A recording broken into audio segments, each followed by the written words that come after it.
ഞാൻ ഗോവിന്ദൻകുട്ടി ബോംബെ പോയെന്ന് നീ എന്തിനാ പറഞ്ഞത്? വെറുതെ അവനോട് എന്തിനാ അടി മേടിച്ചു കൊടുക്കുന്നത്? എന്നാ പിന്നെ നമ്മളും ബോംബെ പോയിരിക്കാണെന്ന് നിനക്ക് പറഞ്ഞുകൂടായിരുന്നു? എന്തേ അങ്ങനെ പറഞ്ഞാൽ മതിയായിരുന്നു. അത് സമ്മതിക്കാൻ എന്താ എത്ര താമസം? ഇവിടെ തന്നെ വരാനല്ലേ ഇവള് പറഞ്ഞത്?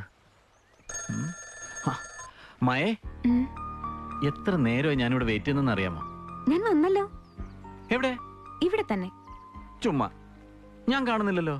അങ്ങനെ വെറുതെ നോക്കിയാലൊന്നും കാണില്ല. മനസ്സുകൊണ്ട് നോക്ക്. ഒന്ന് കണ്ണടച്ചേ. എങ്ങനെ? ഒന്ന് കണ്ണടക്കുന്നേ. ഓക്കെ, അടച്ചു. അങ്ങനെ കണ്ണടച്ചോണ്ട് തന്നെ മുന്നോട്ട് നടന്നേ. അയ്യോ, കണ്ണടക്കേ. ഓക്കെ, ഇനി നടന്നേ. വന്നിട്ട് ഒത്തിരി നേരമായോ? പിന്നെ ഇന്ന് നേരം വെളുത്തിട്ട് ഞാൻ ഒന്നും കഴിച്ചിട്ടില്ല. കള്ളം. സത്യം സത്യം പറഞ്ഞ വിശന്നിട്ട് വയറ് കരിയ. പോയി വല്ലതും കഴിക്കുമോനെ?